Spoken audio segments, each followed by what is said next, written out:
ब्रह्मसूत्रम, ब्रह्मसूत्र ग्रंथ में page number 1044 और 1044 पेज के ऊपर से 2 नंबर की पंक्ति है, विकल्पाधिकरणम।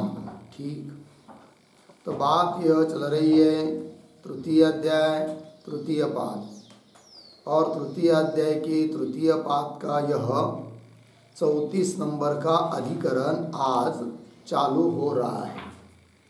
एक ही सूत्र का यह अधिकरण है और इस अधिकरण का नाम है विकल्पाधिकरणम। ठीक, तो चलते हैं इस अधिकरण के भी जो 6 अंग हैं उनको हम लोग लिख लेते हैं। तो शीर्षक है 34 विकल्पाधिकरणम।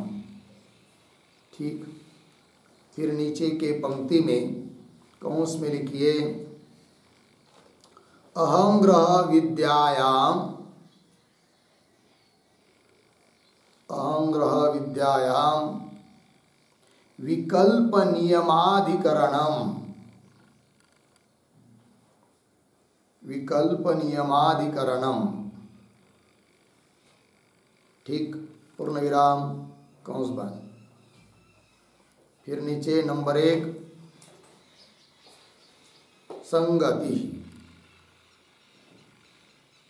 संगति बराबर पूर्वाधिकरणेन सह, पूर्वाधिकरणेन सह अस्य अधिकरणस्य, अस्य अधिकरणस्य हेतु हेतुमद्भाव संगति ही अस्ति, हेतु हेतुमद्भाव संगति ही अस्ति।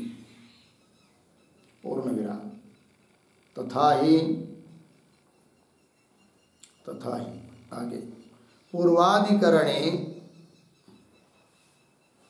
पूर्वाधिकरणे विद्या भेदे सिद्धे सति, विद्या भेदे सिद्धे सति अत्र अनुष्ठान प्रकारः, अत्र अनुष्ठान प्रकारः निरूपयितुं शक्यते, निरूपयितुं शक्यते। पूर्ण विराम। अतः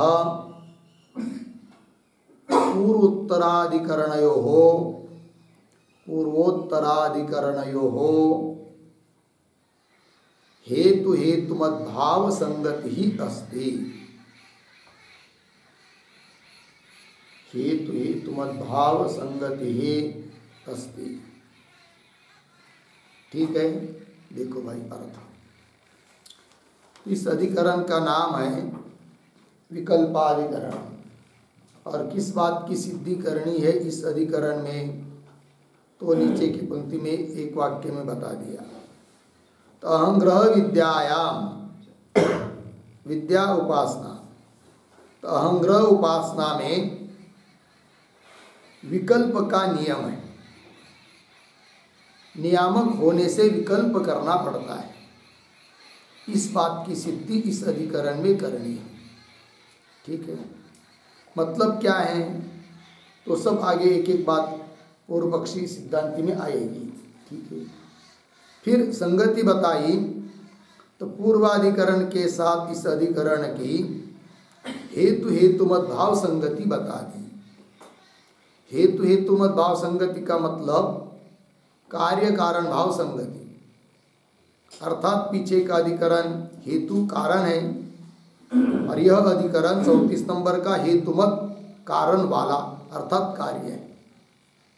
वो कैसे, तब आगे बता दिया कि पूर्वाधिकरण में विद्या का भेद सिद्ध किया, अलग अलग विद्याएं करके, और विद्या का भेद सिद्ध होने के बाद ही फिर बताया जा सकता है कि उन विद्याओं का अनुष्ठान किस तरह से करें। अतः इस अधिकरण में जो बात बतानी है अनुष्ठान का प्रकार, उसके लिए कारण विद्या का भेद है, जो कि पीछे के अधिकरण में बताया है। अतः पीछे के अधिकरण के साथ इस अधिकरण की हेतु हेतुमत भाव संगति बन जाती है। ठीक है, चलते हैं आगे। नंबर 2 विषय बराबर विद्यायाः अनुष्ठान प्रकारः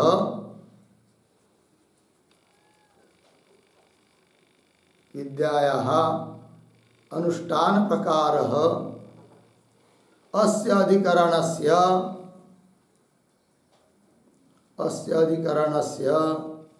विचार विषयः अस्ति। विचार विषयः अस्ति। ठीक, चलिए भाई। तो विद्या जो उपासना है उसका अनुष्ठान प्रकार यही इस अधिकरण का विचार विषय है, इसका ही विचार करना है। फिर आगे चलते हैं नंबर 3 पर, संशय बराबर उपासकः किम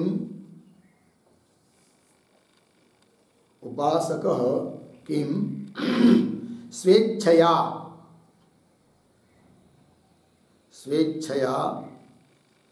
सगुण ब्रह्म विद्यानां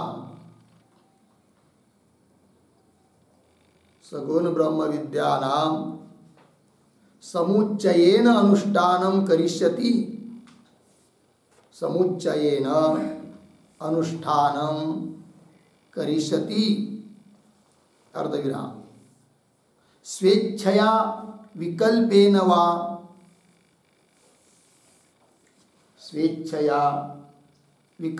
वा अर्धविराम अथवा नियमेन विकल्पेन वा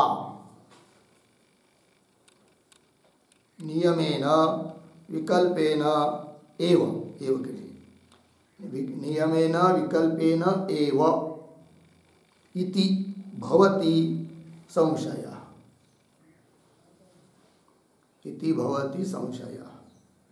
ठीक, चलिए भाई, अर्थ क्या है? तो उपासना करने वाला जो उपासक होता है वह उन उपासनाओं का अनुष्ठान तो करना है उसको, किंतु स्वेच्छया अपने मन से उन सगुण ब्रह्म विद्याओं का समुच्चय से अनुष्ठान करेगा। क्या समुच्चय मतलब इस विद्या का भी अनुष्ठान करेगा, उसका भी करेगा, मन मानी चाहे तो जितनी करना है उतना करेगा। ऐसी बात है क्या? 1 2 3 4 10 20 ऐसा समुच्चय से अनुष्ठान करेगा क्या? पहला प्रश्न विकल्प। क्यों वहाँ स्वेच्छया विकल्पेन, तो विकल्प मतलब उन सभी विद्याओं में से किसी एक विद्या का अनुष्ठान करेगा, किंतु इसके लिए कोई नियामक नहीं, अपने मन से विकल्प से अनुष्ठान करेगा। ऐसी बात है क्या? दूसरा और तीसरा विकल्प बता रहे हैं कि विकल्प से अनुष्ठान करना है किंतु मन से नहीं, नियामक होने के कारण, कुछ बाधक होने के कारण अनुष्ठान तो करना विकल्प से, किंतु अपने मन से आलस है, बाकी की नहीं करना चाहता इसलिए किसी को कर लिया, ऐसा नहीं करना। तो विकल्प का मतलब सभी विद्याओं में से अंग्र उपासना जितनी भी है उतने में से किसी एक को लेकर उपासना करनी, किंतु क्यों? मन से नहीं, नियामक होने के कारण। ये तीसरा विकल्प। तीनों में से क्या बात है? ये हुआ संशय। फिर आगे चलते नंबर 4 पर, पूर्व पक्ष बराबर यथा काम्यम समुच्चयेन अनुष्ठानं कर्तव्यम। समुच्चयेन अनुष्ठानं कर्तव्यम इति पूर्वपक्षः। इति पूर्वपक्षः पूर्णविराम। तथा ही आगे उपासनानि द्विविधानि। उपासनानि द्विधानि अहंग्रहाणि प्रतीकानि च। अहंग्रहाणि प्रतीकानि च इति पूर्णविराम। आगे आत्मनः आत्मनः सगुणत्व उपासनेषु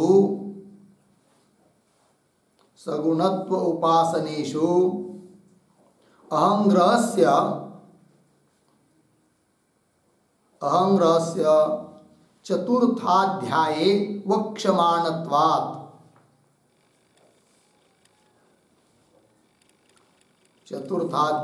वक्ष्यमाणत्वात् तानि अहंग्रहाणि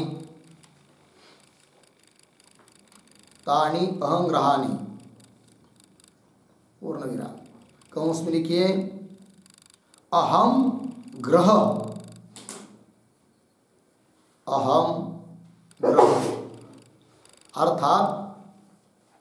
अर्थात मैं ही यह ध्येय हूँ। इस प्रकार का चिंतन अहंग्रह विद्या कहलाता है। अहंग्रह विद्या कहलाता है। अर्धविराम। इसका विचार आगे चौथे अध्याय में होना है।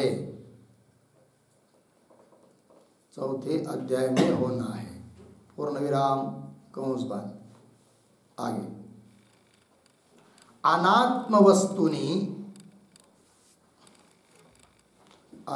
वस्तुनि देवता दृष्ट्या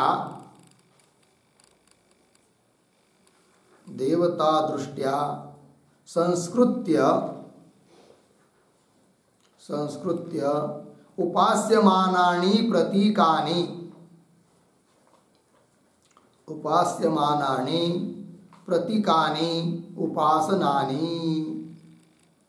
प्रतीकानि उपासनानि पूर्णविराम। आगे तत्र अहंग्रहेषु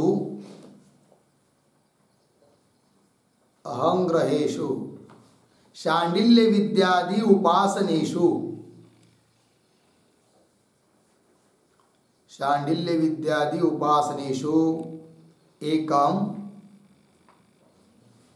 एकम द्वे बहूनि च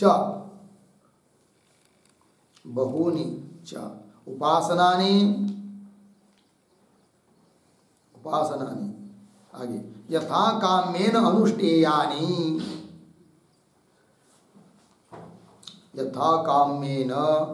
अनुष्ठेयानि पूर्णविराम। आगे विकल्पस्य नियामक अभावात्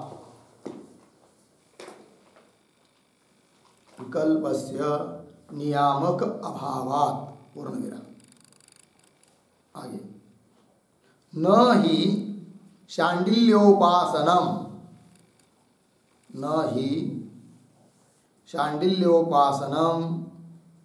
दहरोपासनं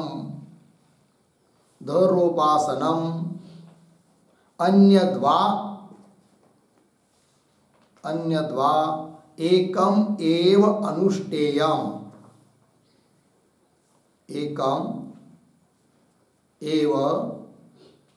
अनुष्ठेयम् अर्धविराम। न इतरत इति विकल्पनीय में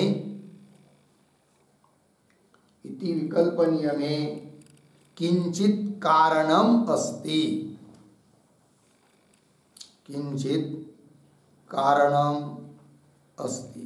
पूर्णविराम। तस्मात्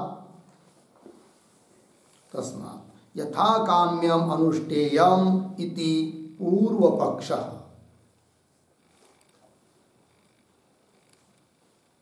यथा काम्यम अनुष्ठेयम इति पूर्व पक्ष हो गया। देखिए भाई, तो क्या कहता है पूर्व पक्षी? तो पूर्व पक्षी बोल रहा है कि वो जो उपासनाएं हैं उसमें से अहंग्रह उपासना तो यथा काम्यम समुच्चयेन अनुष्ठानम कर्तव्यम, जितनी भी अहंग्रह उपासना बताई है वो समुच्चय से उनका अनुष्ठान करना चाहिए। अर्थात जिसका जैसा सामर्थ्य है, हो सकता है किसी कोई 2 उपासना कर सके, 3 कर सके, 10 कर सके, 20 कर सके, सभी करो, समुच्चय से अनुष्ठान करो। पूर्व पक्षी बोल रहा है समुच्चयेन अनुष्ठानम कर्तव्यम यथिच। कैसे? तो उसका स्पष्टीकरण किया जा रहा है तथा ही करके। तो उपासना के मुख्य 2 प्रकार है, एक अहंग्रह उपासना होती है, दूसरी प्रतीक उपासना होती है। आगे बताएंगे कि वैसा तो भेद करेंगे तो 3 हो जाएंगे, मतलब मुख्य 2 अहंग्रह उपासना, प्रतीक उपासना। फिर प्रतीक उपासना के 2 भेद वो आगे बताएंगे। तो प्रतीक उपासना के 2 भेद कैसे? उसको कहेंगे, एक को तटस्थ उपासना। तटस्थ मतलब जो अहंग्रह उपासना भी नहीं है और किसी कर्मांग के आश्रित भी नहीं है, वो उपासना हो जाएगी, वो काम्य उपासना है। और एक होती है उससे अलग, यह तो तटस्थ हो गई। तीसरी प्रतीक का ही दूसरा एक भेद, कर्मांग आश्रित उपासना। जैसे कर्मांग जो उद्गीत आदि उसके आश्रय से होने वाली उपासना। तो ऐसा देखा जाए 3 हो गया। अब इस अधिकरण में अहंग्रह उपासना की चर्चा चल रही है। अहंग्रह उपासनाओं का अनुष्ठान किस तरह से करें। फिर आगे वाले अधिकरण में तटस्थ उपासना के बारे में बताएंगे। उसके आगे वाले अधिकरण में क्या कर्मांगाश्रित उपासनाओं के बारे में बताएंगे। 3 ही अधिकरण बचे हैं। अभी चल रहा है 34, आगे आएगा 35 और 36, तो ये पाठ समाप्त हो जाएगा। ठीक है। तो अहंग्रह उपासना भी बहुत सारी है, जिसका विशेष वर्णन आगे 4थे अध्याय में होना है।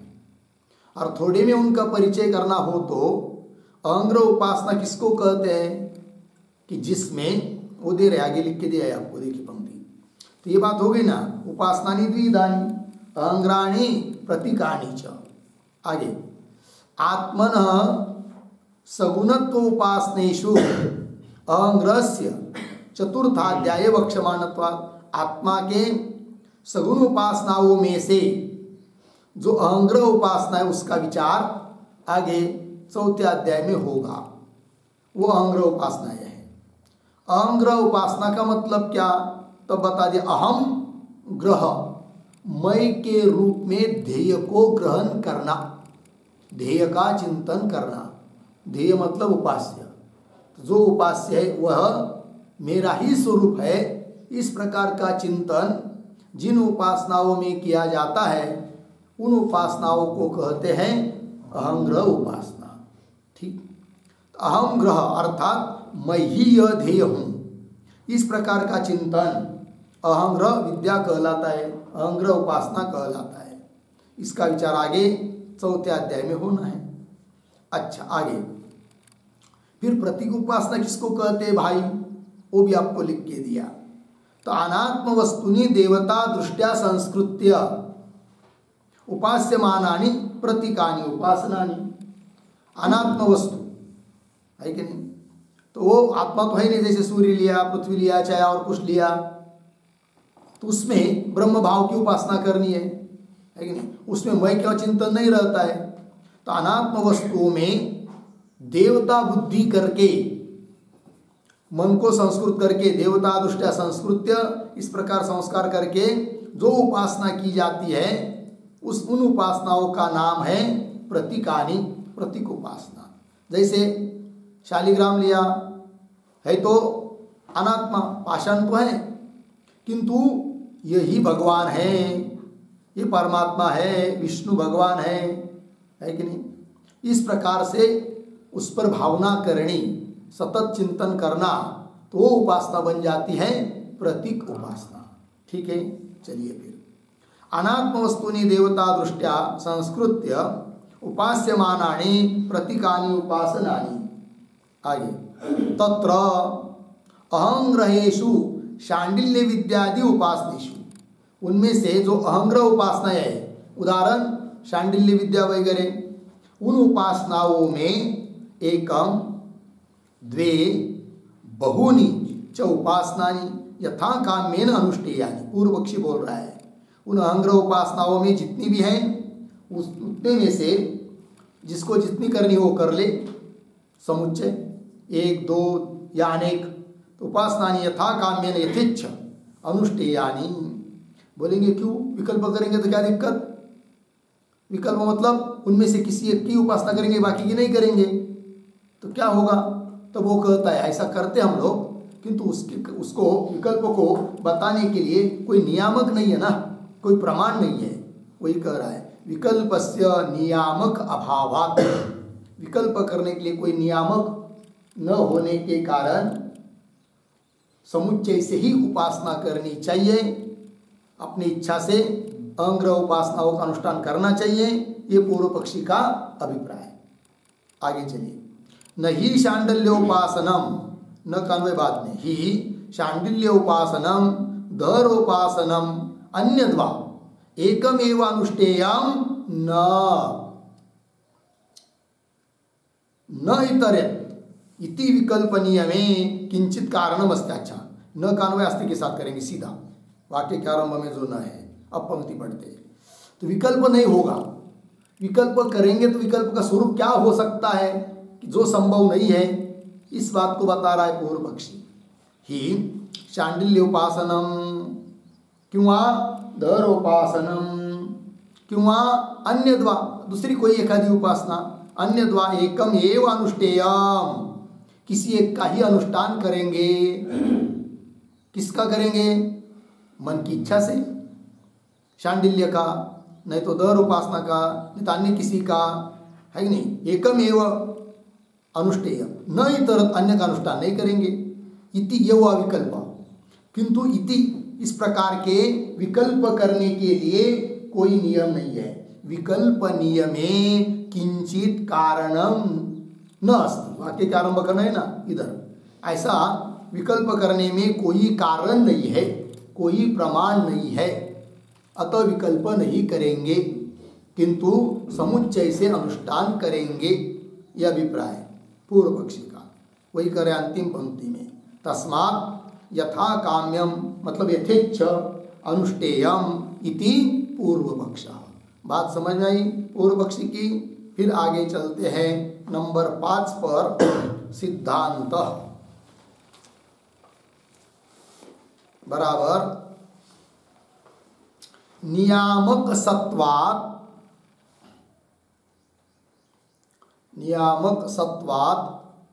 विकल्पेन अनुष्ठानं भवति। विकल्पेन अनुष्ठानं भवति इति सिद्धांतः। पूर्ण विराम। तथा ही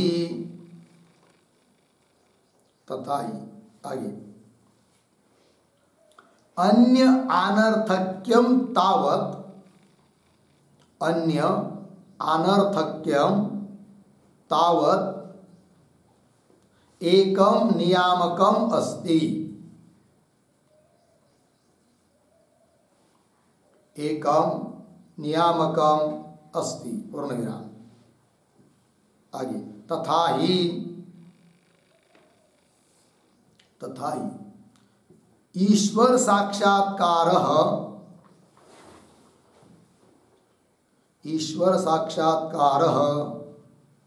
उपासनस्य प्रयोजनम् अस्ति। उपासनस्य प्रयोजनम् अस्ति। पूर्ण विराम। तच्च एकेन एव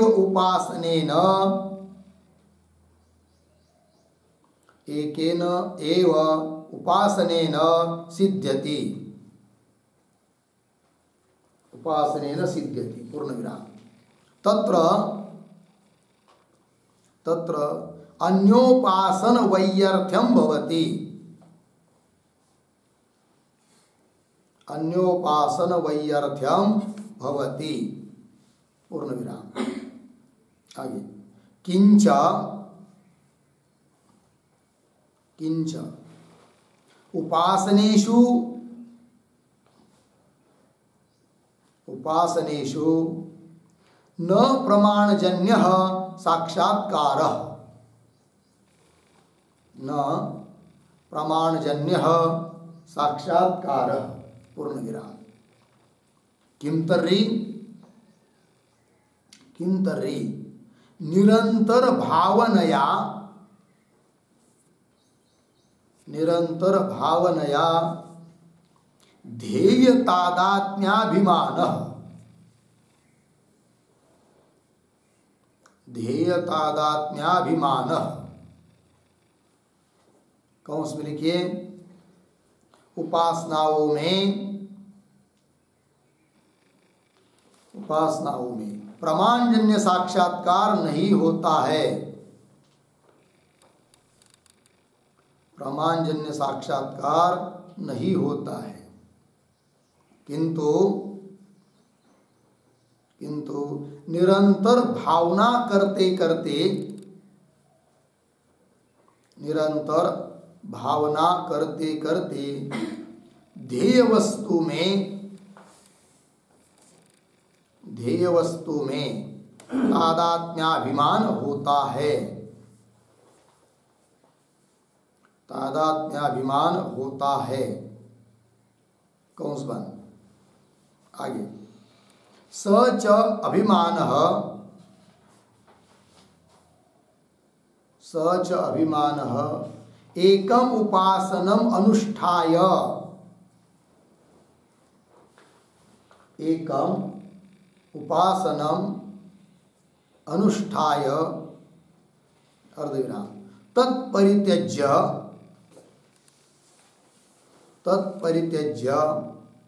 अन्यत्र प्रवर्तमानस्य पुरुषस्य, अन्यत्र प्रवर्तमानस्य पुरुषस्य चित्त विक्षेपात्, चित्त विक्षेपात् कथम नाम दृढ़ी भवेत्, कथम नाम दृढ़ी भवेत्, पूर्ण विराम। तस्मात् अनर्थक्य विक्षेपयोः, अनर्थक्य विक्षेपयोः नियामकत्वात्, नियामकत्वात् विकल्पः नियम्यते, विकल्पः नियम्यते, अर्थात काचित् एका एव विद्या, काचित् एका एव विद्या अनुष्ठेया, अनुष्ठेया अर्धविराम न सर्वाः इति भावः, न सर्वाः इति भावः। ठीक हो गया। अर्थ को देखिए, सिद्धांत अपनी बात बता रहे हैं, जबकि पूर्व पक्ष ने कहा था अंग्रह उपासनाओं में से समुच्चय से उनका अनुष्ठान करना चाहिए, किंतु सिद्धांत ऐसा नहीं है। सिद्धांती कहते विकल्प से अनुष्ठान होना चाहिए, क्योंकि विकल्प करने के लिए कोई नियामक नहीं है, ऐसा पूर्व पक्षी बोला था, किंतु वह पूर्व पक्षी की बात ठीक नहीं है, क्योंकि नियामक होने के लिए क्या, नियामक के लिए क्या है, नियामक है, विकल्प करने के लिए नियामक है, विकल्प से अनुष्ठान करने के लिए नियामक होने के कारण विकल्प से ही अनुष्ठान होगा, ये सिद्धांत। पंक्ति को देखिए, नियामक सत्वात्, किस बात के लिए भी नियामक, विकल्प से अनुष्ठान करना चाहिए इस बात के लिए नियामक होने से। तो नियामक सत्वात् विकल्पेन अनुष्ठानम भवति इति सिद्धांत। ठीक, अर्थात अहंग्रह उपासनाओं में से किसी एक को लेकर ही उपासना आजीवन करनी चाहिए, 2 या 3 या समुच्चय करने की जरूरत नहीं है। क्यों? नियामक है, अपने मन से विकल्प कर रहे ऐसी बात नहीं, नियामक होने के कारण विकल्प है। तो कैसे भाई? तो उसका एक एक बात का स्पष्टीकरण किया जा रहा है, तथा इत्यादि पंक्ति से। तो अन्य अनर्थक्यम तावत एकम नियामकम अस्ति। पहला नियामक क्या? अन्य का अनुष्ठान करेंगे तो व्यर्थ हो जाएगा। एक उपासना कर रहे हैं, उससे साक्षात्कार होने वाला है, साक्षात्कार फल मिलने वाला है, तो फिर अन्य उपासना करने की जरूरत क्या? किंतु ये सब चर्चा चल रही है अहंग्रह उपासनाओं के बारे में, ध्यान रखना है, क्योंकि आगे जो प्रतीक उपासना, काम्य उपासना आएगी उसके लिए ऐसा नहीं है कि विकल्प से अनुष्ठान करो करके, किंतु अहंग्रह उपासना की जिन उपासनाओं का फल केवल ईश्वर साक्षात्कार है, ऐसी जो अहंग्रह उपासना उनके लिए नियम है, विकल्प है, वही कह रहे। तथा अन्य अनर्थक्यम तावत एकम नियामकम अस्ति। कैसे? तथा ईश्वर साक्षात्कार उपासनस्य प्रयोजनम भवति। ईश्वर का, उपास्य का साक्षात्कार होना ये उपासना का फल है, प्रयोजन है। तच्च, और वह फल ईश्वर का साक्षात्कार रूपी फल एकेन एव उपासनेन सिद्ध्यति। किसी एक उपासना से सिद्ध होना है तो अन्य दूसरी उपासना करना क्या हो जाता है? व्यर्थ। इसलिए समुच्चय से उपासना करने की जरूरत नहीं, किसी एक की उपासना, एक को लेकर ही उपासना करो, वही करे। तत्र अन्य उपासना वैयर्थ्यम भवति। एक बात ये हो गई, नियामक एक बता दिया, क्या? अन्य उपासना की व्यर्थता, अन्य अनर्थक्य, ये नियामक बताया। और दूसरा नियामक बता रहे हैं, किंच उपासनेषु न प्रमाणजन्य साक्षात्कार।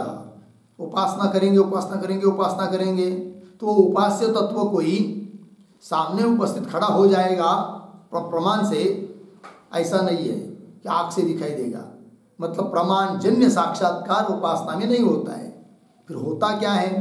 किम तर्री, तो निरंतर भावनया, अहंग्रह उपासना है और उपास्य को मय के रूप में चिंतन किया जा रहा है, तो निरंतर सतत सतत सतत सतत वो मन की भावना करते करते करते करते उस उपास्य तत्व के साथ तादात्म्य अभिमान हो जाता है कि यही मैं हूँ। तो इस रूप से मय के रूप में सभी जगह वो उपलब्ध हो जाता है, यही फल है। पंक्ति देखिए, किम तर्री निरंतर भावनया ध्येय, मतलब उपास्य तादात्म्य अभिमान, उपास्य के साथ तादात्म्य अभिमान हो जाता है, वही करे। उपासनाओं में प्रमाणजन्य साक्षात्कार नहीं होता है, किंतु निरंतर भावना करते करते ध्येय वस्तु में तादात्म्य अभिमान होता है। ठीक है, ये बात बता दी।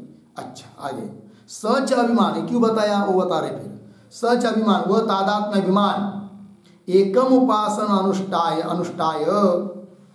तत्परित्यज्य अन्यत्र प्रवर्तमानस्य पुरुषस्य चित्त विक्षेपात् कथम दृढ़ी भवेत्, कथम नाम दृढ़ी भवेत्। वह अभिमान, तादात्म्य अभिमान दृढ़ नहीं हो पाएगा। कब? यदि किसी एक की ही अनुष्ठान नहीं करेंगे तो। विकल्प से अनुष्ठान करना है, किसी एक उपासना का अनुष्ठान करना है, वो न करके पूर्व पक्षी के कहने के अनुसार समुच्चय से अनुष्ठान करेंगे तो दिक्कत होगी। क्या होगी? समझ लीजिए एक उपासना कर रहे हैं, कुछ दिन किया, 1-2 महीना है कि नहीं, चाहे 1-2 दिन, कुछ काल तक किया, फिर चिंतन करते करते करते करते उस ध्येय में तादात्म्य अभिमान होना है, परिपक्वता आएगी उसमें, किंतु आने के पहले ही कुछ दिन ये उपासना किया, फिर छोड़ दिया, दूसरी करने लगा, फिर उसको भी छोड़ दिया, तीसरी करने लगा। तो चित्त की जो दृढ़ता होनी थी वो होगी क्या? नहीं होगी, क्योंकि एक पर आप लगातार निरंतर नहीं बैठे, छोड़ दिया उसको, दूसरा करने लगे तो चित्त में विक्षेप होगा, तो ध्येय का साक्षात्कार भी नहीं होगा। ठीक है ना? तो चित्त विक्षेप ये दूसरा नियामक है। यदि समुच्चय से अनुष्ठान करेंगे तो चित्त विक्षेप होगा, ध्येय का साक्षात्कार नहीं होगा, ये भी नियामक है। अतः अहंग्रह उपासनाओं में से समुच्चय से अनुष्ठान नहीं करना है, किंतु नियामक होने के कारण विकल्प से अनुष्ठान करना है। विकल्प से अनुष्ठान करने का मतलब जितनी भी अहंग्रह उपासना बताई जाती है उनमें से किसी एक को लेकर ही ध्येय का चिंतन मय के रूप में करना है, अन्य को उसको छोड़कर अन्य अन्य करने की जरूरत नहीं, यह अभिप्राय। चलिए फिर सच अभिमान, ध्येय में तादात्म्य अभिमान। एकम उपासन अनुष्ठाय, किसी एक उपासना का अनुष्ठान किया, फिर उसके बाद तत्परित्यज्य, उसको छोड़ दिया। अन्यत्र प्रवर्तमान से पुरुषस्य, अन्य उपासना करने लग गया ऐसा कोई पुरुष, तो उस पुरुष के चित्त में विक्षेप होगा। चित्त विक्षेपात, चित्त चंचल होगा। चित्त में एक विषय लग गया था, वो छोड़ दिया, दूसरा लगने लगा। तो चित्त विक्षेपात कथम नाम दृढ़ी भवेत, कैसा वो दृढ़ हो पाएगा फिर? तादात्म्य अभिमान, अर्थात नहीं होगा। लग गया जी। तस्मात् अनर्थक के विक्षेपयो नियामक सत्वा। पूर्व पक्ष ने कहा था कोई नियामक नहीं है, सिद्धांति ने कह दिया नियामक है। कौन नियामक है? दो, एक तो अनर्थक, दूसरा विक्षेप, चित्त विक्षेप। तस्मात् अनर्थक्य विक्षेपयो नियामकत्वात्, नियामक होने से विकल्प नियम्यते। अतः नियम से, नियामक होने से विकल्प से ही अहंग्रह उपासना करनी चाहिए। ये बात सिद्ध हुई। तात्पर्य बता रहे, अर्थात काचित एका एव विद्या अनुष्ठेया, अहंग्रह उपासनाओं में से कोई एक उपासना का ही अनुष्ठान करना चाहिए, न सर्वा। लग गया इतनी बात? ये हो गया सिद्धांतियों का पक्ष। आगे चलते हैं नंबर 6, प्रयोजनाम। बराबर पूर्व पक्षे यथेच्छम अनुष्ठानम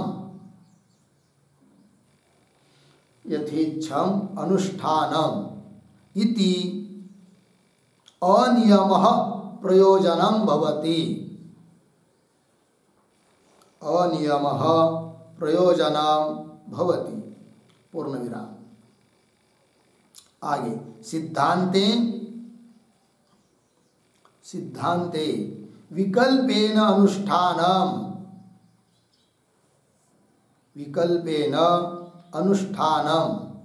इति नियमः फलम भवति। इति नियमः फलम भवति, पूर्ण विराम। इति उभयोः फलभेदः अस्ति।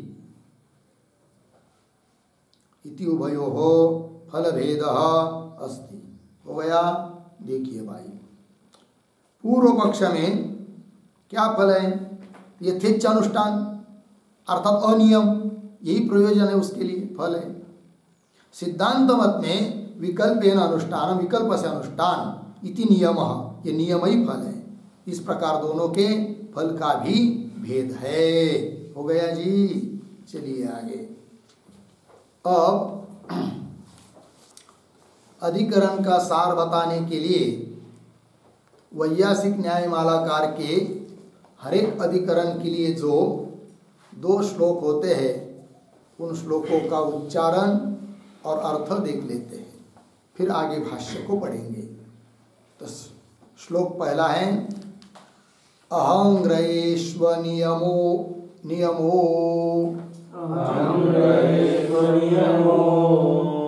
विकल्प नियमोऽथवा नियामकस्याभावेन यथा काम्यं प्रतीयताम् अहंग्रयेष्व नियमो विकल्प नियमोऽथवा नियामकस्याभावेन यथा काम्यं प्रतीयताम्। ठीक, पदच्छेद देखिए। अहंग्रहेषु अनियमः विकल्प नियमः अथवा नियामकस्य अभावेन यथा काम्य, ऐसा शब्द है ना, उस पर अनुस्वार दीजिए अंतिम। यथा काम्यम ऐसा होना चाहिए। यथा काम्यम प्रतीयताम्। अब अन्वय, अहंग्रहेषु अनियमः, एक शब्द छोड़कर आगे, अथवा पीछे विकल्प नियम, आगे नियामकस्य अभावेन यथा काम्यम प्रतीयताम्। ठीक है, देखो भाई अर्थ। तो पहला श्लोक पूर्व पक्षी का होता है, तो अन्वय के अनुसार अर्थ, तो अहंग्रहेषु, अहंग्रह उपासनाओं के बारे में, अनियम, अनियम है क्या, मतलब कोई नियम नहीं, समुच्चय से अनुष्ठान करो, ऐसा है क्या, अथवा विकल्प नियम, अथवा नियम नियामक होने से विकल्प है, विकल्प से अनुष्ठान करना चाहिए, ऐसी बात है। दोनों में कौन बात है, अर्थात समुच्चय से नियम के बिना अनुष्ठान करना चाहिए या विकल्प से अनुष्ठान करना चाहिए, हो गया। फिर आगे चलते हैं, ये तो विकल्प हुआ, उस पर पूर्व पक्षी बोल रहा है, नियामकस्य अभावेन, कोई नियामक न होने के कारण, कोई नियंत्रक न होने के कारण, कोई ऐसा द्योतक नहीं मिल रहा है कि जिसके कारण विकल्प से अनुष्ठान करे। अतः यथा काम्यम प्रतीयताम, यथा काम्यम यथेच्छ, इच्छानुसार, प्रतीयताम, प्रतीति होनी चाहिए, उसका अनुष्ठान करना चाहिए, अहंग्रह उपासनाओं का जितनी करना है उतनी करो, ऐसा अभिप्राय पूर्व पक्षी का हुआ। ठीक है, फिर आगे चलते नंबर 2 श्लोक में, दूसरे श्लोक में, कि जिसमें सिद्धांति की बात है। तो श्लोक का उच्चारण, ईश साक्षात् कृते स्वेक, ईश साक्षात् कृते स्वेक, विद्येयैव प्रसिद्धितः, विद्यैव प्रसिद्धितः, अन्यानर्थक्य विक्षेपौ, अन्यानर्थक्य विक्षेपौ, विकल्पस्य नियामकौ, विकल्पस्य नियामकौ, ईश साक्षात् कृते स्वेक, विद्यैव प्रसिद्धितः, अन्यानर्थक्य विक्षेपौ, विकल्पस्य नियामकौ। ईश साक्षात् कृतेः तु एक विद्यया एव प्रसिद्धितः, अन्यानर्थक्य विक्षेपौ, विकल्पस्य नियामकौ। ठीक, अब अन्वय, तू पीछे, ईश साक्षात् कृतेः, आगे एक विद्यया एव, आगे सरल है पूरा श्लोक, एक विद्यया एव प्रसिद्धितः, अन्य अनर्थक्य विक्षेपो, विकल्पस्य नियामकौ। ठीक, अर्थ देखिए, तु परंतु ईश साक्षात कृते है, ईश्वर का साक्षात्कार होना यही विद्या का फल है, और वो एक विद्या से हो जाता है। एक विद्या एव प्रसिद्धितः, अहंग्रह उपासनाओं में से किसी एक विद्या, किसी एक उपासना का अनुष्ठान करेंगे तो भी फल ईश्वर साक्षात्कार हो जाता है, क्योंकि सभी अहंग्रह उपासनाओं का फल यही है, ईश्वर का साक्षात्कार। वो एक उपासना से हो जाता है, तो अन्य उपासना करेंगे तो व्यर्थ है, फिर तो अनर्थक्य पहला नियामक हुआ। दूसरी बात, एक उपासना को छोड़कर दूसरी करेंगे, फिर उसको छोड़कर तीसरी करेंगे, तो चित्त का विक्षेप ही बढ़ता जाएगा, फिर उपास्य का साक्षात्कार नहीं होगा। तो ये भी एक नियामक हुआ। विकल्प करेंगे, समुच्चय करेंगे तो चित्त विक्षेप आएगा, ये बात वही करे आगे। अनर्थक्य, अन्य अनर्थक्य एक बात, और विक्षेप ये दो, अन्य अनर्थक्य विक्षेप, ये दोनों विकल्प से नियामक, विकल्प के नियामक है, अर्थात इनके कारण विकल्प से ही अनुष्ठान होना चाहिए। ये बात हो गई सिद्धांतियों की। ठीक है, आगे चलते फिर भाष्य में।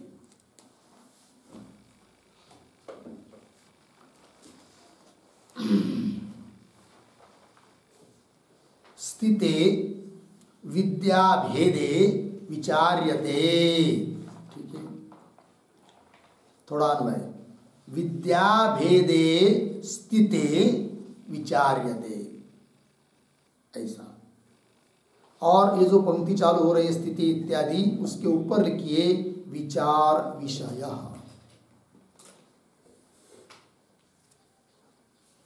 विचार विषय हो गया। और ये जो स्थिति इत्यादि पंक्ति है उसके पूर्व में एक वाक्य लिखते हैं अवतरण के रूप में, एवं तावत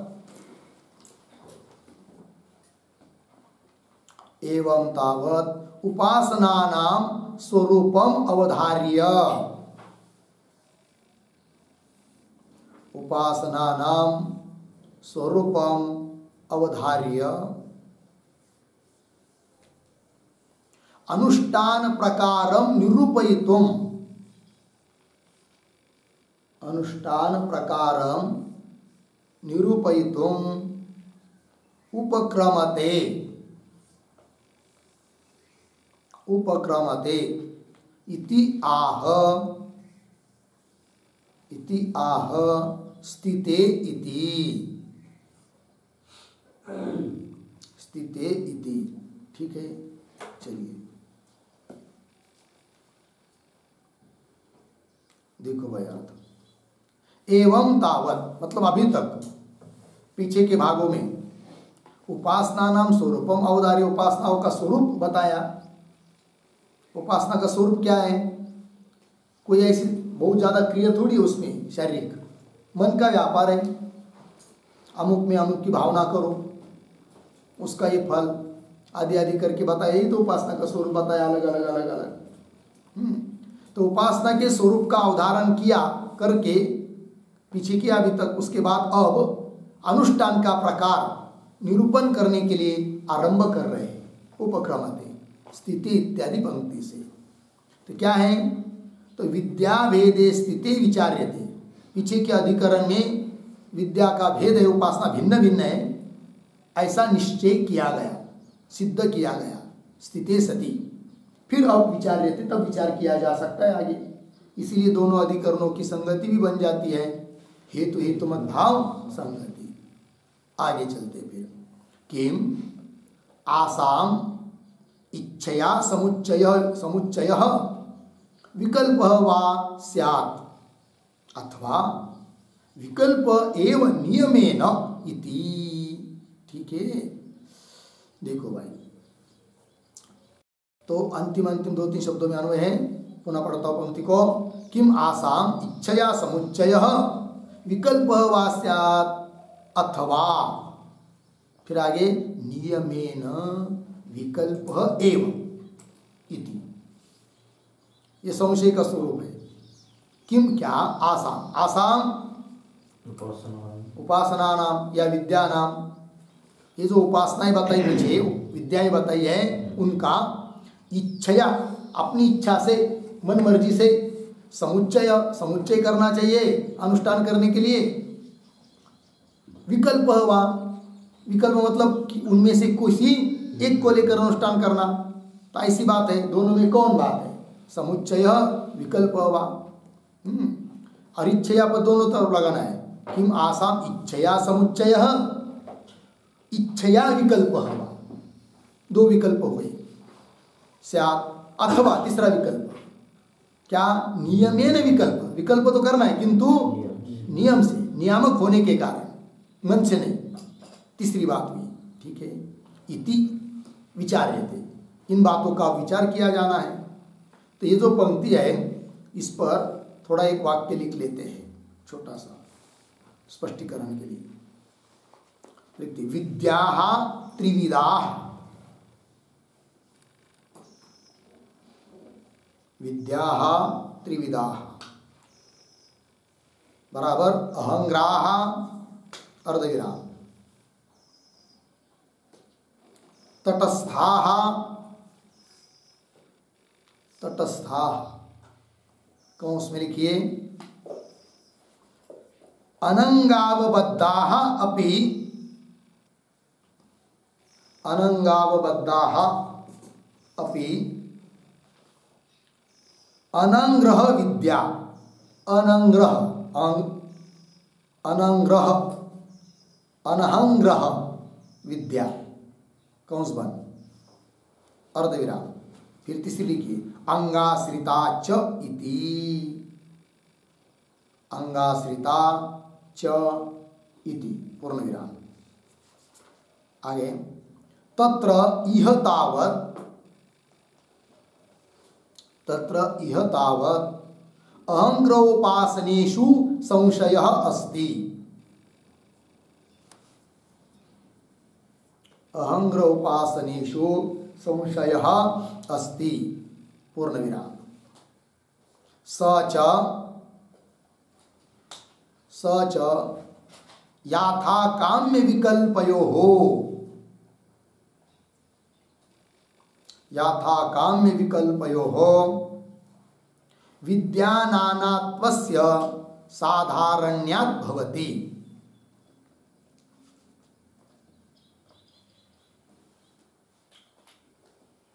ठीक, विद्यानानात्वस्य साधारण्यात् भवति इत्यर्थः। कौंस में लिखिए यदि सब मिलकर,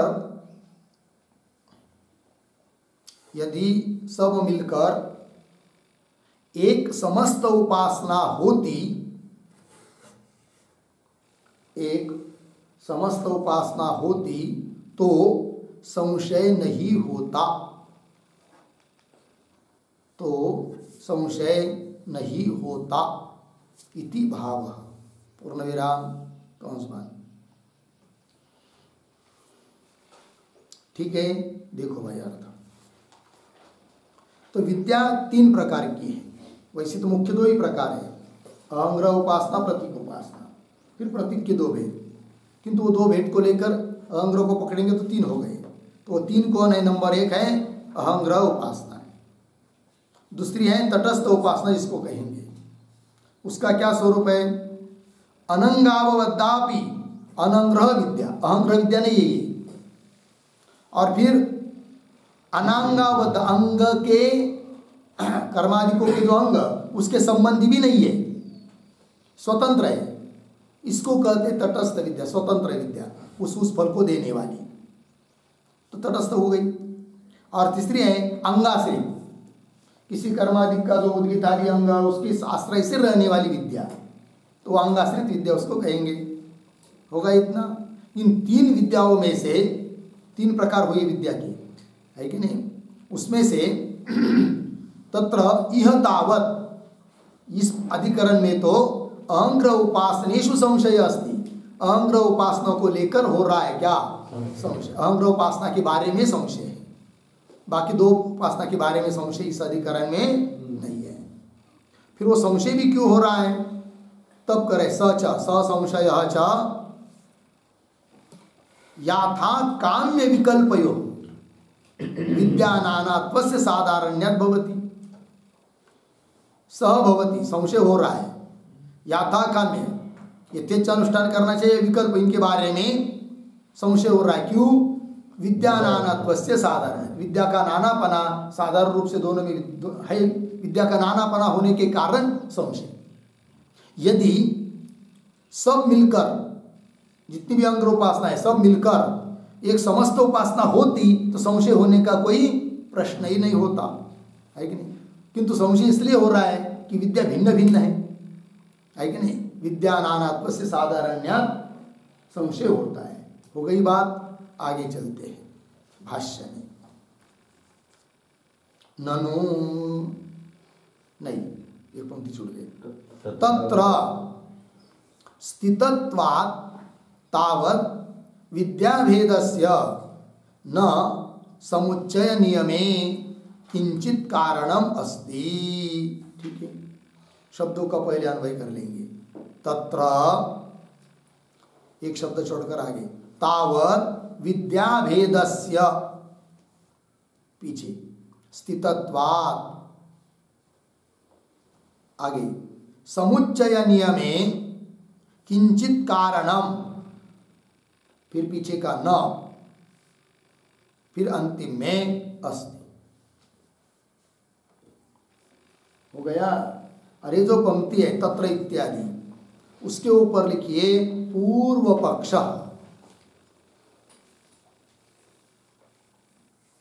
पूर्व पक्ष। और तत्र इत्यादि पंक्ति के पूर्व में एक वाक्य भी लिख लेते छोटा सा अवतरण के रूप में। तो याथा काम्येन अनुष्ठानम, याथा काम्येन अनुष्ठानम इति पूर्व पक्षम आह, इति पूर्व पक्षम आह तत्र इति। ठीक है, देखिए भाई अर्थ। तो याथा काम्येन यथेच्छ मन माने, मन मर्जी अनुसार अनुष्ठान करना चाहिए, ऐसा पूर्व पक्षी का अभिप्राय है। उसी को स्पष्ट करने के लिए पूर्व पक्षी की बात आ रही है तत्र इत्यादि पंक्ति से। तत्र अन्वय के अनुसार तावत विद्या भेदस्य स्थितत्वात्, पीछे के अधिकरण में विद्या भिन्न भिन्न है, इस बात को सिद्ध कर दिया। तो विद्या भेद स्थित होने से, निश्चित होने से क्या कि समुच्चय नियमे किंचित कारणम न अस्ति। ठीक है, समुच्चय का नियम करने में कोई कारण नहीं है। कितने का ही समुच्चय हो, उतने का न हो, या विकल्प हो, ऐसा कोई कारण नहीं है। फिर क्या करें?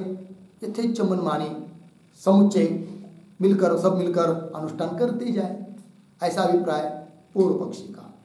क्योंकि नियम करने में क्या नहीं है, कोई कारण नहीं है। वही कह रहे समुच्चय नियमे किंचित कारणम न अस्ति। किंचित कारणम, कारणम शब्द का अर्थ लिखिए प्रमाणम, कोई कारण नहीं मतलब कोई प्रमाण नहीं है, ऐसा अभिप्राय है पूर्व पक्षी का।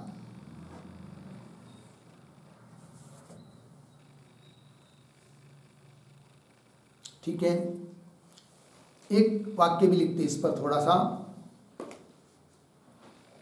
यदि सब उपासना मिलकर,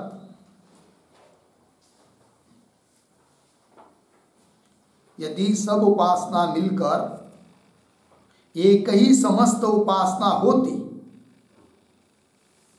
एक ही समस्त उपासना होती तो जरूर समुच्चय होता, तो जरूर समुच्चय होता। जरूर मतलब आवश्यक, समुच्चय होता। ठीक है, समझ लीजिए सब मिलकर एक ही उपासना होती, समस्त उपासना, तो समुच्चय आपसे हो ही जाता। किंतु पूर्व पक्षी कह रहा है इस प्रकार का समुच्चय करने के लिए कोई प्रमाण नहीं है। क्यों? कि हेतु दिया है उसी पंक्ति में, भाष्य पंक्ति में, तत्र तावत विद्या भेदस्य स्थितत्वात् शब्द मिला। पूर्व पक्षी कह रहा है विद्या भिन्न भिन्न है, ऐसा निश्चित होने के कारण, जो कि पीछे के अधिकरण में किया है। अतः समुच्चय नियम करने में कोई प्रमाण नहीं है। यदि विद्या भेद वहां नहीं बताया होता, सभी विद्या मिलकर एक समस्त उपासना करने का कोई विधान होता, तब तो समुच्चय होता, समुच्चय के लिए वो प्रमाण बन जाता। किंतु समुच्चय के लिए ऐसा कोई, समुच्चय नियम के लिए कोई प्रमाण नहीं है। ठीक है, कितने का करो, 2 का करो, 4 का करो, ऐसा नियम करने में प्रमाण नहीं है। फिर साधक ने करना क्या चाहिए? उपासक ने अपने मन मर्जी से समुच्चय करके उपासना करनी चाहिए। अलग अलग है उपासना, किंतु 2 करो, 3 करो, 4 करो, इस प्रकार का समुच्चय करो मन से, ऐसा अभिप्राय है किसका? पूर्व पक्षी का। वही कह रहे तत्र तावत विद्या भेद से स्थितत्वात् समुच्चय नियमे किंचित कारणम नास्ति। होगा इतना, आगे चलिए। ननु भिन्नानामपि अग्निहोत्र दर्श पूर्णमासादीनां समुच्चय नियमः दृश्यते। ठीक, ननु थोड़ा पहले अन्वय, ननु फिर एक शब्द छोड़कर अग्निहोत्र दर्श पूर्णमासादीनां, पीछे भिन्नानाम अपि, आगे समुच्चय नियमः दृश्यते। हो गया। और ये जो पंक्ति चालू हुई ननु, उसके ऊपर लिखिए आक्षेप। पूर्व पक्षी के कहने के ऊपर कोई आक्षेप कर रहा है। आक्षेप। और ननु के पहले एक पंक्ति भी लिख लेते हैं, अवतरण लिखेंगे। उपासनानाम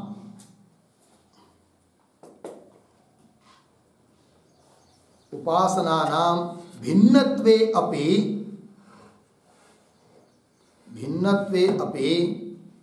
समुच्चय नियमः युक्तः।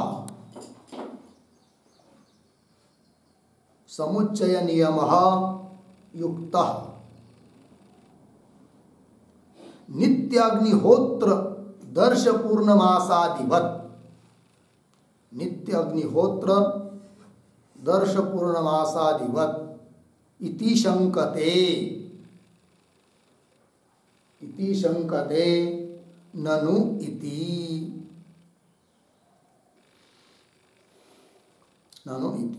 हो गया। देखो भाई अर्थ। तो कोई आक्षेप कर रहा है पूर्व पक्षी के ऊपर, क्योंकि पूर्व पक्षी ने पीछे की पंक्ति में बात बताई थी कि विद्या भिन्न भिन्न होने के कारण समुच्चय नियम के लिए कोई कारण प्रमाण नहीं है। तो उस पर कहेगा, अरे भाई पूर्व पक्षी, उपासना भिन्न भिन्न होने पर भी समुच्चय का नियम हो सकता है। नियम बोलेंगे कैसे? जैसे कि नित्य अग्निहोत्र दर्श पूर्णादि मास अलग अलग होने पर भी उनके समुच्चय का नियम होता है, उस प्रकार यहाँ पर भी होने को क्या दिक्कत है? ऐसा कोई पूर्व पक्षी को पूछ रहा है। वही पूछ रहे ननु से। ननु अग्निहोत्र दर्श पूर्णमासादि नाम भिन्ना नाम अपनी। अग्निहोत्र अलग चीज है, दर्श पूर्णमास नाम का याग अलग चीज है। तो भिन्न भिन्न होने पर भी भिन्ना नाम अपनी समुच्चय नियम, समुच्चय का नियम है। एक ही काल में उसका भी अनुष्ठान करो, सुबह शाम अग्निहोत्र का अनुष्ठान करो, दिन भर दर्श पूर्णमास याग करो, तो समुच्चय का नियम का अनुष्ठान तो हो ही रहा है नियम से। कैसा बोल रहे हैं आप भिन्न भिन्न होने पर समुच्चय नियम नहीं हो सकता करके? ऐसा पूर्व पक्षी को पूछा जा रहा है। तो भिन्ना नाम अपनी समुच्चय नियम दृश्यते दिखाई दे रहा है। लग गया इतना? हाँ। अभी वो क्यों समुच्चय नियम है अग्निहोत्र और दर्श पूर्णमास में भिन्न भिन्न होने पर भी? तो ये जो पंक्ति पढ़ी हम लोगों ने, उसके ऊपर एक टिप्पणी लिखते हैं। उद्धरण चिन्ह में यावत् जीवम दर्श पूर्णमासाभ्याम यजेत। दर्श पूर्णमासाभ्याम यजेत। पूर्ण उद्धरण चिन्ह बंद, अर्धविराम। दूसरे उद्धरण चिन्ह में यावत् जीवम अग्निहोत्रम जुहुयात्। यावत् जीवम अग्निहोत्रम जुहुयात्, उद्धरण चिन्ह बंद। इत्यादि श्रुति बलात्,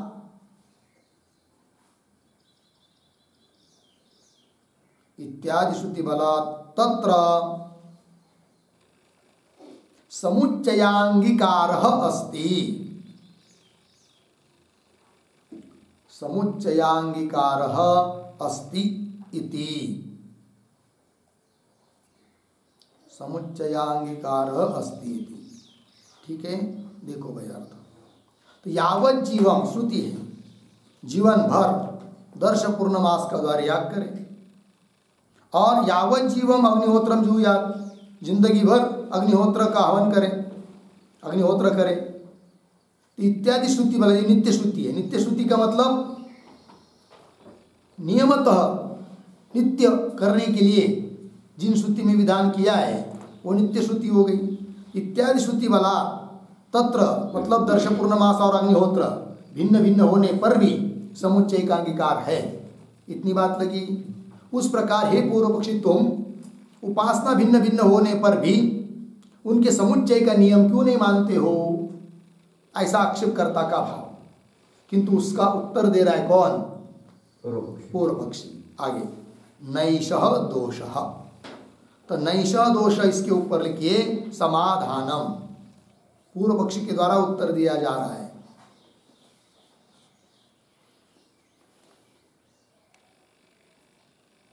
समाधानम। और नैष दोष इसके पूर्व में भी एक वाक्य लिख लेते हैं अवतरण के रूप में।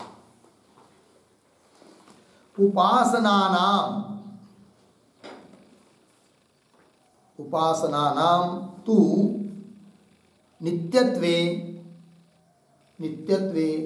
न श्रुति अस्ति, न श्रुति अस्ति इति आह नैषः इति आह नैष इति। ठीक है, उपासनाओं के लिए कोई नित्य बताने वाली श्रुति नहीं है, इसलिए ये कोई दोष नहीं है। जो आक्षेप किया है आक्षेप करता नहीं। पूर्व पक्षी बोल रहा है, क्या कह रहा है? नैष दोष। क्या? क्यों? नित्यता श्रुति ही तत्र कारणम न एवं विद्यानां काचित् नित्यता श्रुति ही अस्ति। थोड़ा अन्वय। ही तत्र पीछे नित्यता श्रुति ही कारणम, फिर न को छोड़कर आगे एवं विद्यानां काचित् नित्यता श्रुति ही, फिर पीछे न, अंतिम में अस्ति। पूर्व पक्षी बोल रहा है कि ही, क्योंकि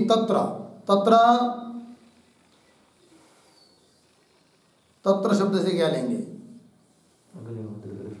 शाबाश। अग्निहोत्र और दर्श पूर्णमास के बारे में नित्यता श्रुति ही कारणम, वहां पर नित्यता श्रुति है। कौन श्रुति है वो बता दिया आपको, यावत् जीवम अग्निहोत्रम जीवत आदि आदि।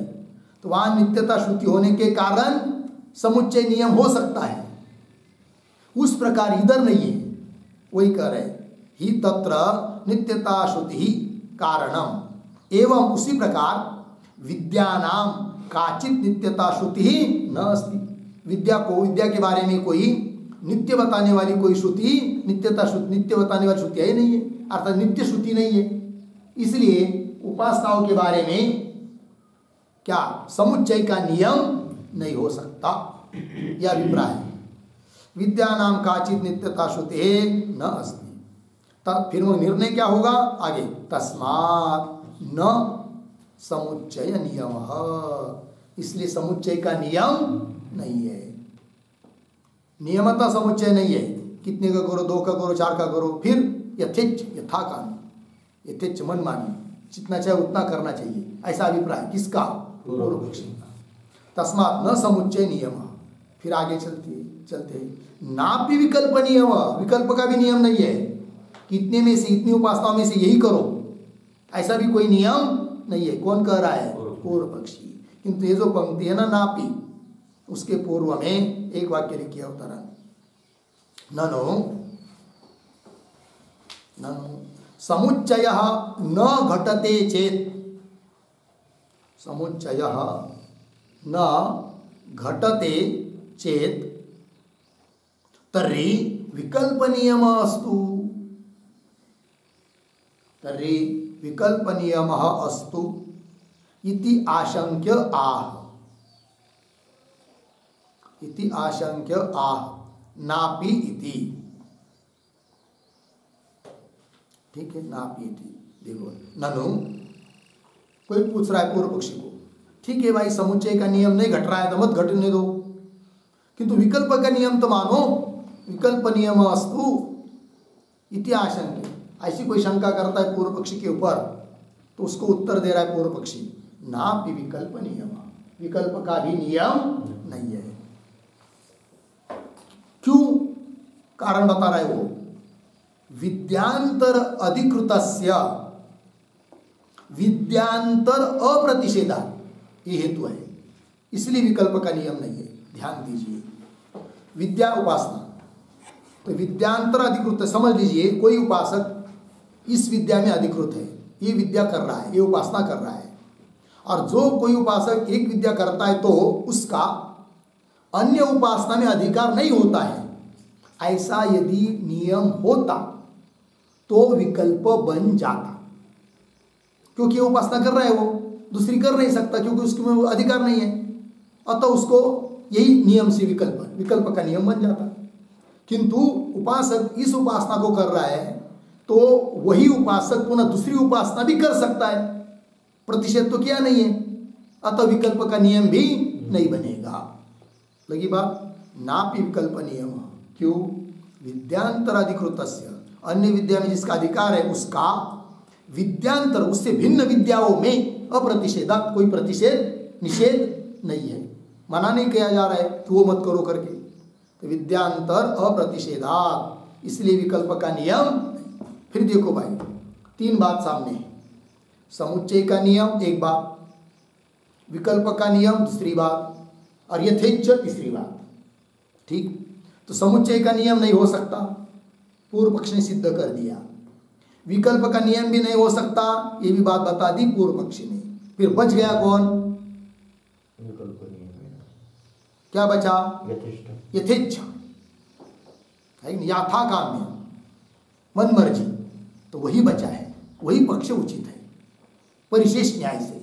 ये बोल रहा है पूर्व पक्षी, पारिशेष्यात् याथा काम्यम अपद्यते। लग गया?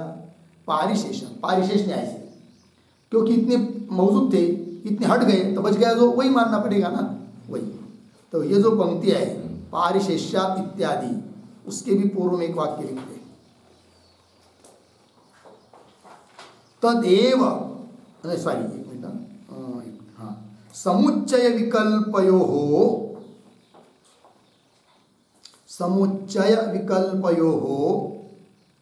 नियम अयोगात्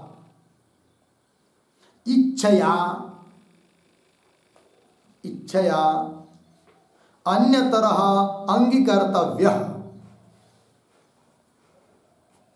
इच्छया अन्यतरः अंगीकर्तव्यः इति आह पारिशेष्यात्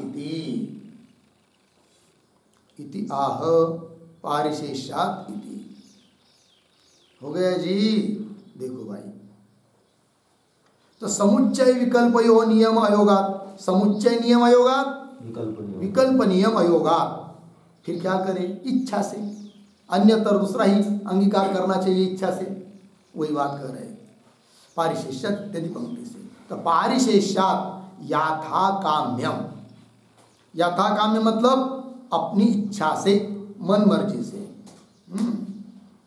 तो याथा काम्यम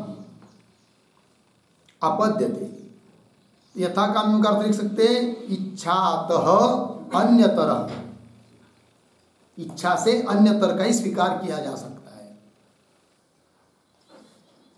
ठीक है, मतलब वो चाहे समुच्चय करना हो तो कर लो, विकल्प करना हो तो मन से को भी करो, किंतु कोई नियम उसके लिए नहीं है। ये कह रहा है पूर्व पक्षी, पारिशेष्यात् याथा काम्यम आपद्यते। आगे चलिए, ननु अविशिष्ट फलत्वात् आसाम विकल्प न्याय्य।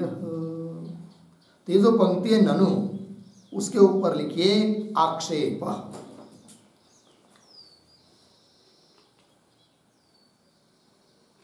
ठीक, आक्षेप।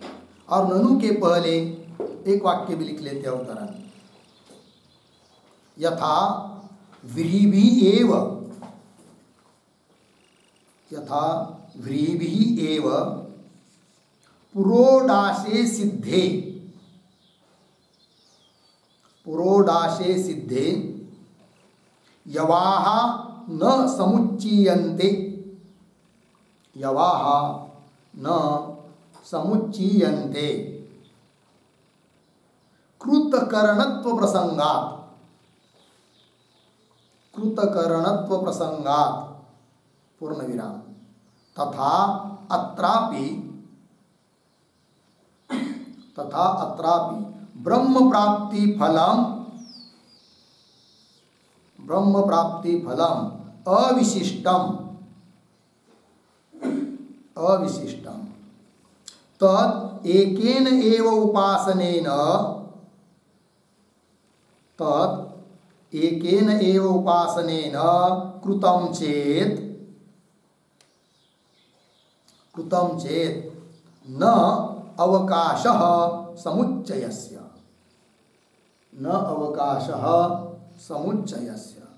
इति शंकते ननु इति।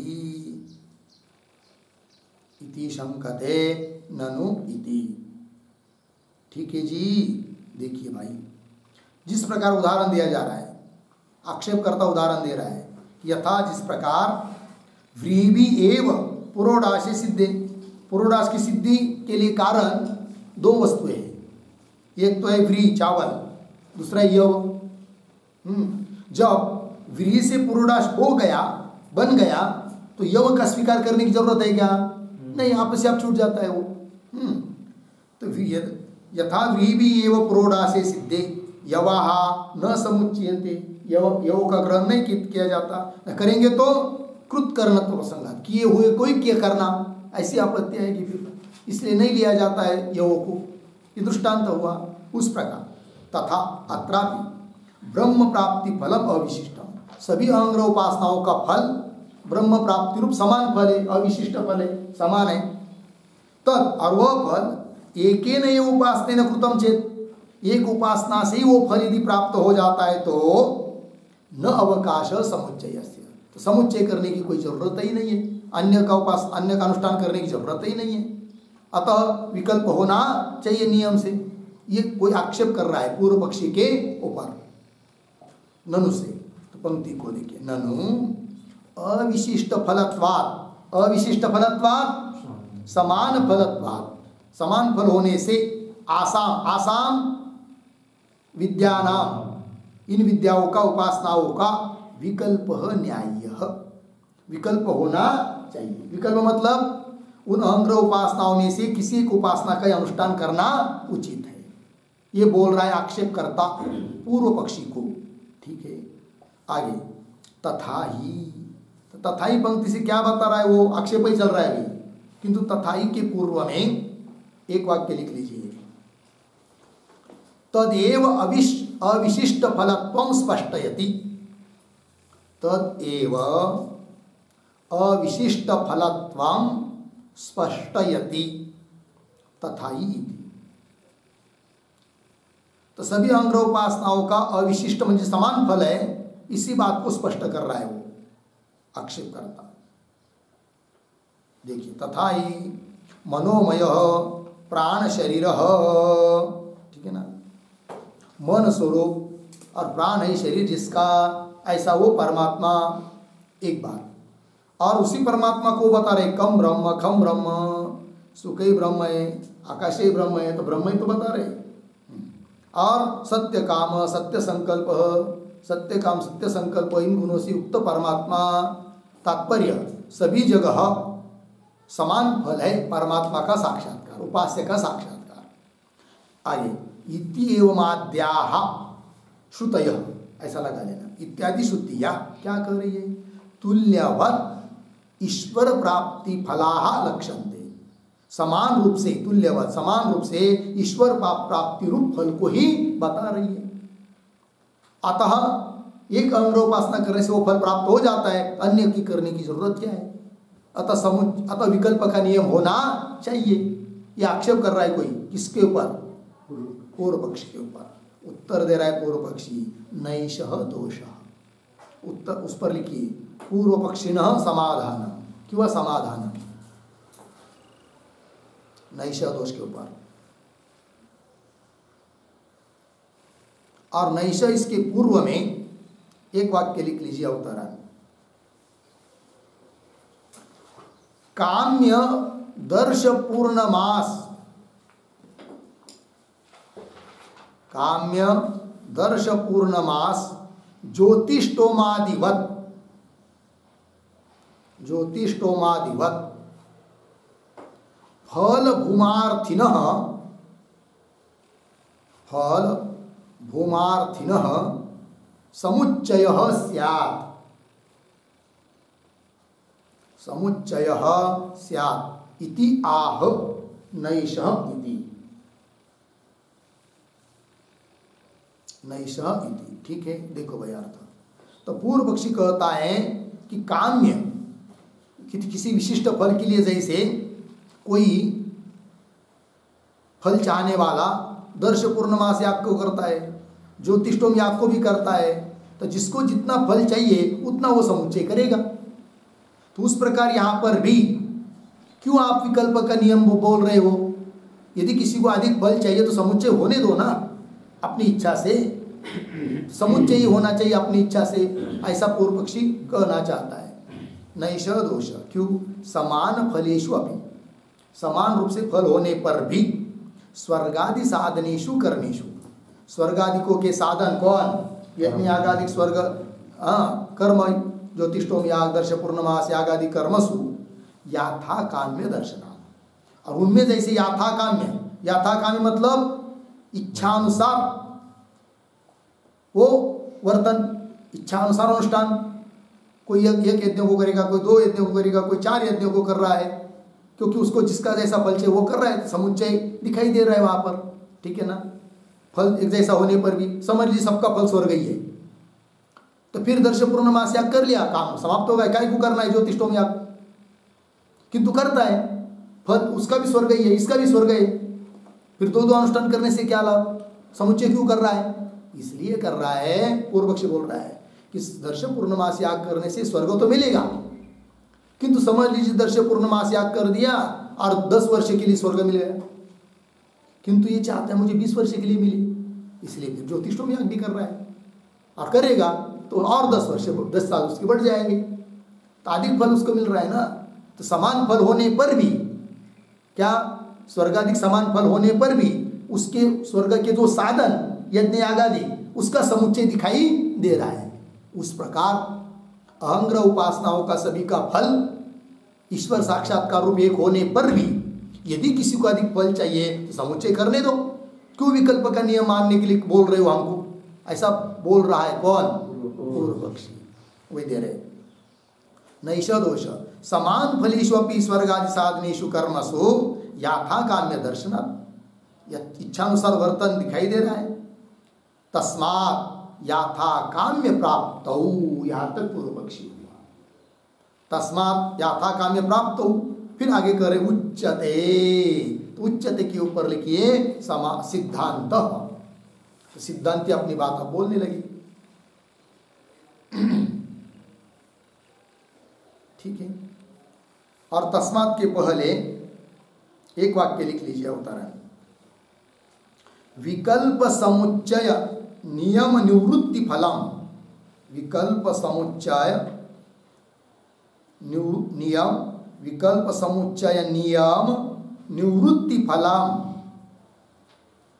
निवृत्ति फलम उपसंहृत्य, उपसंहृत्य सिद्धांत सूत्रम अवतार्य, सिद्धांत सूत्रम अवतार्य प्रतिज्ञाम विभजते, प्रतिज्ञाम विभजते तस्मात् इति। ठीक है, देखो भाई अर्थ।